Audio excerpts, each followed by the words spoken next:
The story begins in a small village in Thailand, where a strong young man named Ming Ting lives, a master of one of the world's most powerful martial arts, Muay Thai.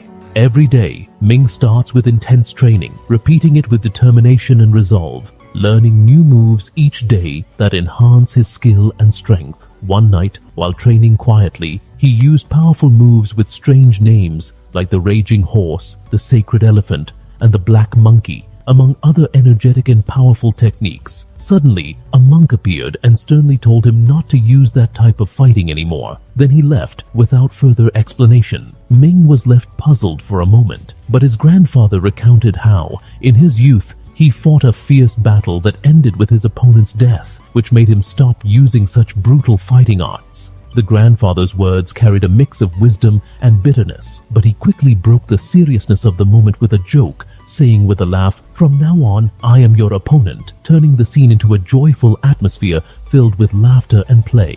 On the other hand, a car stopped near the temple, and a young man with strange features, showing greed and courage, approached one of the monks, trying to tempt him with money in exchange for a sacred amulet from the temple's possessions. But the monk firmly refused, stating that these things are not for sale and are priceless. The young man left, hiding his anger, but not giving up. In the stillness of the night, as silence enveloped the village, the grandfather heard strange sounds coming from inside the temple. He crept forward cautiously to see what was happening. To his surprise, he found the young man sneaking inside, striking a powerful blow to a statue's head, causing it to fall to the ground, unconscious.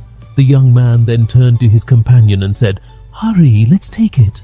They carried the statue's head after cutting it off and left the place under the cover of night. In the morning, the villagers gathered, horrified by the screams, to discover the disaster. The statue's head had been stolen. Voices of crying and anger rose, and shock engulfed everyone as they felt that the spirit of their village had been ripped away. The temple elder stood up seriously and said, "Whoever returns the head of Ong-Bak will save our souls." A heavy silence fell, but Ming stepped forward confidently and said bravely, "I will go myself and bring back the head of Ong-Bak." Here, whispers of emotion rose among the villagers. In a touching human scene, the poor villagers, despite their meager means, extended their hands with what little money they had, some coins and even simple savings, each placing something in Ming's palm, as if they were entrusting him with all their money. Tears of pride welled up in the grandfather's eyes while the monks blessed the journey. Thus, Ming became the messenger of his village to Bangkok on a sacred mission fraught with dangers. Before he left, one of the monks approached Ming and whispered, "Take this address. It's my son's address in the city. He will help you there." Ming thanked the elder respectfully, then took a small bag containing the money collected by the villagers. He boarded the bus, heading to the city, while the villagers lined the roadside, waving to him. In another scene far from the village, we see a bustling atmosphere in the city, with an intense and thrilling motorcycle race. Young people fiercely compete for money amidst the noise and dust. Don and his sister Emily are seen participating in the race. The challenge intensified, but it soon became clear that there was a prearranged agreement between them. The winner would be Don. Indeed, after crossing the finish line, they appeared sharing the money with a sly smile, revealing the nature of their lives filled with tricks and deceit. On the other side, Ming arrives in the city. He was lost in the crowd and noise, not knowing where to go. He took out the paper with the address given to him by the monk and began to follow the path cautiously. Suddenly, he heard sounds of a fierce argument coming from a side alley. He approached to see the scene. Don,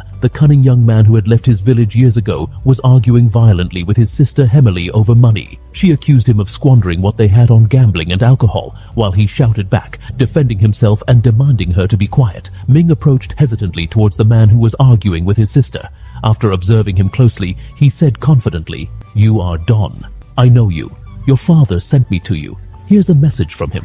Ming took the letter from his pocket and handed it to him, but Don hesitated for a moment before turning away and pretending to be indifferent. Then he coldly replied, "You're mistaken. I'm not Don. I don't know who you're talking about." Ming tried to convince him further, reminding him of their shared village roots, but Don became more stubborn, even starting to push him away, trying to get rid of him. At that moment, Emily looked surprised by his denial and glanced at Ming in disbelief, as if she realized he was telling the truth. Meanwhile, Don was trying to move in every way possible to avoid being exposed in front of her. At that moment, the bag he was carrying fell, spilling the few coins collected by the villagers. The scene was touching as his face showed innocence and fear. Don's expression suddenly changed from coldness and indifference to warmth and welcome. He smiled slyly and said to Ming, "Oh, you're Ming. I didn't notice you at first. Welcome, welcome, welcome to the city."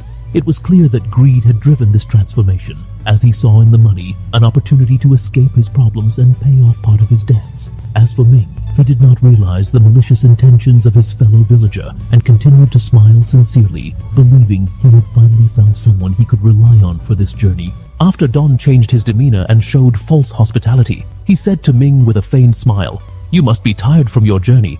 Why don't you go wash up in the bathroom first, and then we can talk about everything?" Ming believed him and placed the small bag on the table before entering the bathroom, feeling reassured. But the moment he disappeared behind the door, Don quickly turned, grabbed the bag, and rushed out without looking back. Seconds later, Ming felt that something was wrong. He hurried out but found the bag missing from its place. He looked left and right, then spotted Don running away. His heart raced as he realized that the poor villager's money, the hope of his village, was on the verge of being lost. He dashed after him as fast as he could until he reached a noisy place filled with shouting and chaos. An illegal fighting ring was there. He saw Don among the crowd, betting without hesitation with the village's money on bloody wrestling matches. Ming shouted at him, "You thief, that money!" Don's head lowered as he sweated profusely. He pointed with his trembling hand toward the betting arena and said, "I lost it." Ming's eyes froze as if struck by lightning, but Don didn't give him time to be angry. The crowd's shouts pulled him into the arena. There, amidst the smoke, a massive wrestler stood, breathing heavily after brutally defeating his previous opponent. The crowd cheered, demanding a new match, and the bets multiplied. Ming was not concerned about the fight. His only goal was to retrieve his village's money. As he stepped forward innocently to claim his money, he found himself in the fighting ring. The wrestler noticed his presence and approached him with heavy steps, prompting Ming to spring into action with astonishing agility. He delivered a swift kick that struck his opponent directly. The giant fell to the ground motionless, and the match ended before it even began. Silence enveloped the entire venue, unable to believe that a simple villager had taken down the champion in an instant. But amidst this astonishment, a loud laugh erupted from the betting seats. The leader, who had confidently placed his bet on Ming, clapped his hands and laughed mockingly at his partner, who had unfortunately lost the wager. In response, the other man bit his lip in frustration and anger, directing a glare at Ming that was filled with intense hatred and a desire for revenge.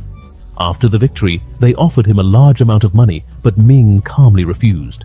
He only took the small bag of money that the deceitful Don had bet with, then left the ring without caring, as he was thinking only about his mission, retrieving the head of Ong-Bak. While people were still talking about Ming's strength and his kick, a well-dressed young man suddenly entered with clear arrogance in his features. Yes, he was the same thief who had cut off the head of the Ong-Bak statue, but now he was one of the boss's men in the club that controlled the bets and the fights. Ming still carried an old wound in his heart because of Don's betrayal when he stole the villagers' money and ran away. He found no reason to trust him again, and it was clear that Don's attempts to persuade him were just another effort to exploit him. So he turned his back and left.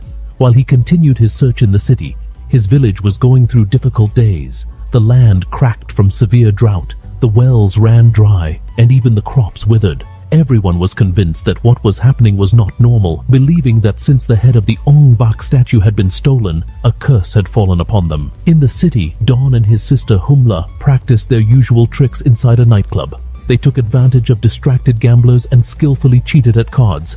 After hours of deception, they managed to collect a large sum. They went into an alley to divide it between them, laughing. But their joy did not last long. Suddenly, a large, imposing gang leader appeared with his men. He was one of the people Don owed money to. He approached them slowly before exploding in anger, raining kicks and punches on them.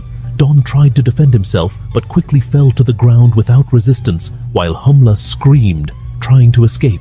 Luckily, Ming was nearby, watching from a distance, caught in an inner conflict. Should he intervene to save someone who had betrayed him? He hesitated, but when he saw the leader raise his hand and slap Humla harshly, he could no longer hold back. He rushed into the fight and, with rapid movements and astonishing strength, knocked down the gang members one after another. It took only a few blows to drop their leader to the ground, astonishing everyone with his fighting skills. After saving them, Ming argued sharply with Don about the value of the statue. Don mocked it, saying it was just a foolish statue and a stone head, asking why it hadn't defended itself. This angered Ming, who pushed him and then slapped him hard. Suddenly, the gang leader whom Ming had beaten returned and threatened to beat them severely.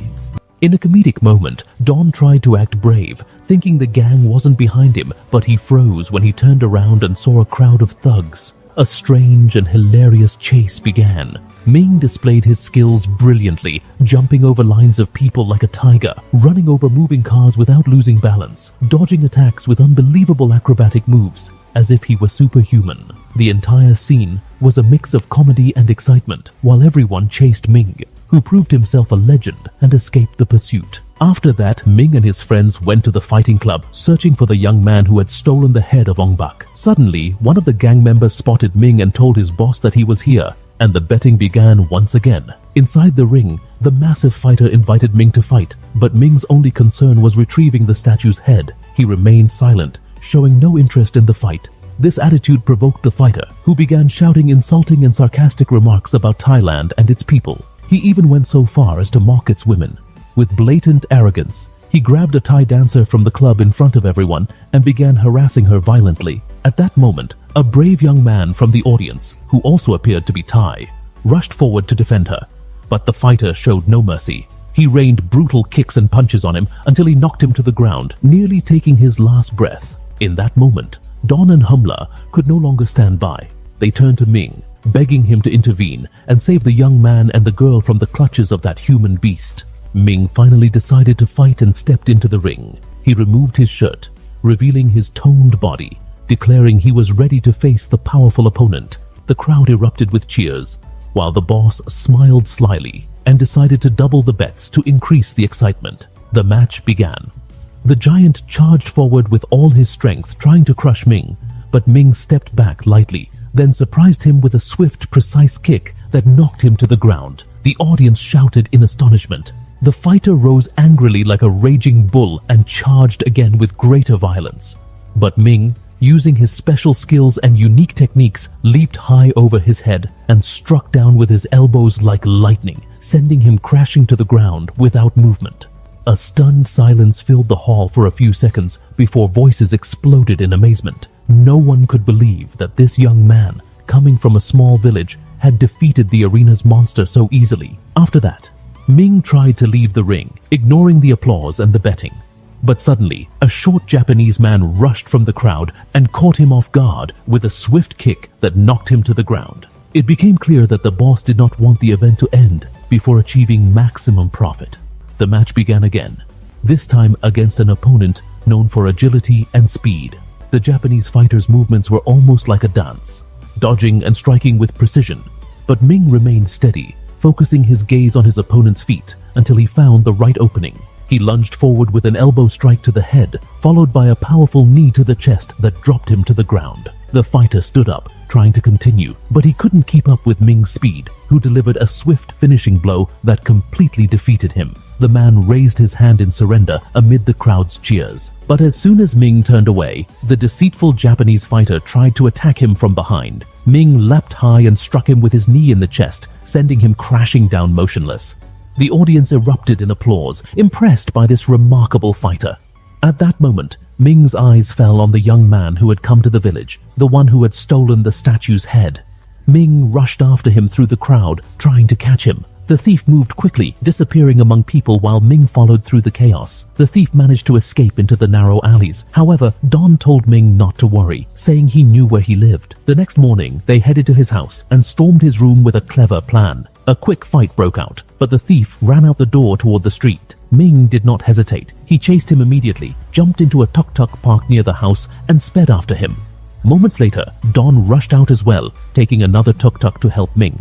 Within seconds, the gang members working for the boss appeared, each jumping into tuk-tuks and joining the chase. A wild pursuit followed. As the tuk-tuks raced madly across a bridge, Ming's vehicle slammed into the thief's tuk-tuk with tremendous force. It flipped over the edge and fell directly into a deep river beneath the bridge. Underwater, Ming managed to grab the thief among the submerged rocks, holding him tightly to prevent escape. But suddenly, Ming stopped fighting when something strange caught his attention. Rows of statues and stolen Buddha pieces lying at the bottom. The thief seized the moment, pushed Ming forcefully, and swam away, escaping into the distance. After the river incident, the police arrived at the scene and recovered the ancient statues that had been submerged at the bottom. All of them were returned to the national museums amid major media coverage and relief among the people in the villages from which they had been stolen. As for Ming, he felt that his mission was not over yet, since the head of the Ong-Bak statue was still missing. In another scene, Don was walking along a street in Bangkok with his sister Humla. Suddenly, a luxurious black car stopped beside them. The gang leader's men stepped out, kidnapped them, and forced them into the car before speeding toward the boss's headquarters. Inside the dark mansion, the gang leader sat on his elegant chair. He slowly opened a box in front of him, revealing the missing head of the Ong-Bak statue. He smiled slyly and said to Don, "I know you're searching for this statue. Tell your friend Ming that if he wants it, he must face my personal bodyguard in a fight in the ring, a fight to the death." Hours later, Don returned to Ming, his face pale and his anxiety obvious. He told him what had happened and that the boss was holding Humla hostage along with the statue he was searching for. Ming stood with determination and said, "I will do anything for my village and for Ong-Bak." He agreed to the offer. On the day of the match, the fight was held in a massive warehouse far from the city, surrounded by gang members and secret gamblers. The boss sat above, beside a friend who asked him in surprise why he had chosen such an isolated place. He replied with a cold smile, "Because I want it to be a fight to the death, away from the eyes of the police." Before the match, the boss's bodyguard appeared, injecting his body with stimulants.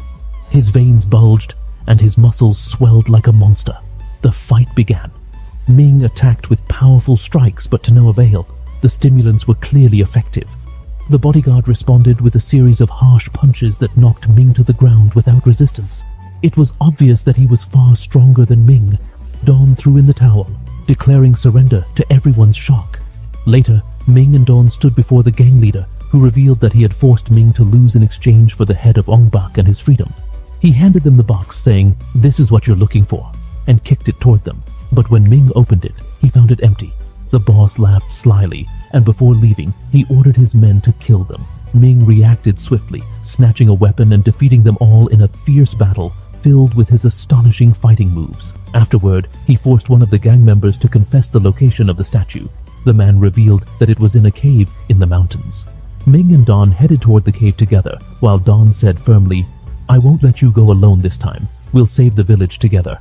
As soon as he stepped inside, a group of men armed with swords attacked him, rushing from every direction. Ming grabbed a metal bar from the ground and began defending himself with astonishing skill. His movements were fast and powerful, striking, jumping, dodging stabs, and using his signature knee and elbow attacks in the Muay Thai style he had learned in the village. Despite their numbers, he did not retreat, knocking them down one after another until he reached the bottom of the cave. There, he was shocked by a terrifying sight.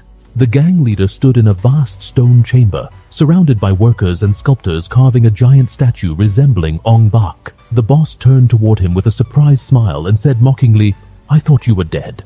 Suddenly, a group of strong men rushed him, but Ming was determined to retrieve the stolen head. He fought them skillfully. An elbow strike to one man's head, a kick dropping another. One attacked him with a saw, but Ming blocked with his elbows even as blood flowed, then returned to deliver a harsh lesson, defeating them all. Only the personal bodyguard remained, the same man who had once beaten him in a rigged match. Ming said firmly, "Show me what you're capable of."